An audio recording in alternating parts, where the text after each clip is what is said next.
getting in bed with Drake, showing off Snoop Dogg's doors, and offering bounties for podcast guests. She may be dominating social media these days, but there's still a lot you may not know about Bobbi Althoff. Social media influencer Bobbi Althoff launched her show The Really Good Podcast in 2023. While her 1.23 million YouTube followers may not be as impressive as other big-time podcasts, her clout spikes when lumping her 3.2 million Instagram disciples with her 7.4 million TikTok followers, making her the video streaming world's current it girl. During her show's first season alone, she interviewed her fair share of A-list stars. Congratulations on your career as a doctor. Thank you. What type of medicine do you practice? No, not that type of doctor. What type of doctor are you? These guests helped her rookie season gain enough traction to score an iHeart Podcast Award for Best Emerging Podcast. Despite all her success, however, she does have her share of detractors, partly because of her deadpan, seemingly indifferent verbal cadence. As Althoff shared in an interview with Rolling Stone, "I think a lot of people think I'm just this mean person who says mean things to people. That's why I'm trying to make sure people know there's a difference between the interviewer me versus the real me." Growing up in Southern California, Bobbi Althoff said her family was hardly well off, largely because of the gig irregularities that her father experienced as a handyman. But he scored one stint strictly by accident when he was renovating a home next door to the legend Snoop Dogg. When someone from Snoop's entourage asked Althoff's father to do some interior work in the celebrity's home, he accepted and even took home a set of doors originally relegated for scrap. As Althoff told Cosmopolitan, "That was my claim to fame for so long, that we had Snoop Dogg's doors. When we got really poor, my dad would sell everything. There was a time when I'd come home and my bed frame would be gone because he needed money. Those doors, we never got rid of." Bobbi Althoff's baptism into social media seemed innocuous when the then-married mother of two decided to start a TikTok account to share her pregnancy experiences. Launching with a video of her dancing and unconventionally eating a banana, she decided to cast her net wider when she started her show, The Really Good Podcast, hoping to land some famous folks. As she told Cosmopolitan in 2023, "It was really hard to get guests, so I made a video on TikTok saying that I would give $300 to any person who successfully connected me to a celebrity for a podcast." Viewers of that posting gave her tips on some potential candidates, including comedian Rick Glassman and fellow YouTube comedic interviewer Funny Marco. I paid someone $300. To get me here. Yes. That's all I'm worth.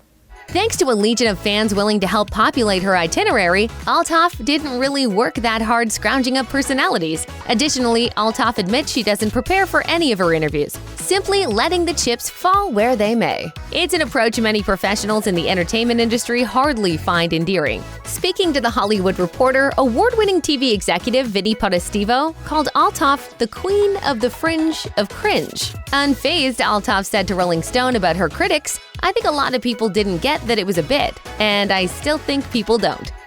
Once her podcast started getting attention, Bobbi Althoff didn't have to search hard to find her next guest. Instead, the person who answers to Drake found Althoff after watching her episode with Funny Marco and began following her. And so began the process of trying to land the star, who turned out to be her highest profile subject to date. As she recalled to Cosmopolitan, "I decided to just go for it and shoot my shot. I DM'd Drake and asked if he wanted to be on my podcast, and he said yes." Why she chose to physically get into bed to interview Drake is anyone's guess, although the overwhelming traffic to the video suggested Althoff chose her perch well, but the rest of the interview was hardly titillating. Althoff asked Drake a series of inane questions, like whether he could buy a Lamborghini for her and when he learned how to walk, after being confined to a wheelchair. An allusion to the paraplegic character Drake played on the TV series Degrassi: The Next Generation. But that all changed a month later when Althoff removed the interview from YouTube, while both personalities deleted each other as followers on social media. One clue to the reasoning, per USA Today, revealed a since-deleted Instagram post by Althoff the day before deleting the video, where she looked bored at a Drake concert. Several months later in March 2024, Althoff was reportedly kicked out of a Drake party at the South by Southwest conference in Austin. As one unidentified party-goer told the Daily Mail, "I have no idea how she got in because she was not invited by organizers or hosts of the event. If you look up the past history between her and Drake, it's easy to see why she wasn't invited and why she was removed as soon as possible." On her show, Althoff casts herself as a deadpan interviewer coming across as condescending to her guests, much like comedian Zach Galifianakis on his show Between Two Ferns. The tactic seems to work since Althoff's show recently placed third in the top 5 in Spotify's comedy podcast rankings. Some critics, however, either aren't in on the joke or they simply don't find her often cringe-inducing interview style to be amusing. To Althoff, those reactions come with the territory. As she remarked to Rolling Stone about her character, she says what she thinks and she doesn't care about what people think about her. She leans into the things that people think are stupid about her. With guests, we see what happens. So if the guest is throwing punches, I can throw punches back. It's like improv. While Bobbi Althoff's podcast has delighted the Gen Z set, her project has also attracted its share of haters, with several of them mercilessly skewering her on social media. Concerning those more malevolent detractors, Althoff said that she brushes them off, telling Variety, "I just respond to people's assumptions with humor and lean into it, make a joke out of it." But she found nothing funny about one AI-generated post featuring a deepfake video of an unfettered Althoff in porn mode that somehow surfaced on X. Initially, Althoff thought she was trending on X on the strength of her podcasts, until her team uncovered the truth. It took only hours for the video to hit 4.5 million views until it was removed. Another nude Althoff video stayed on for nearly a day, accumulating more than 5 million views before X took it down. By then, Althoff had to step in, tweeting, "Hate to disappoint you all, but the reason I'm trending is 100% not me, and is definitely AI generated."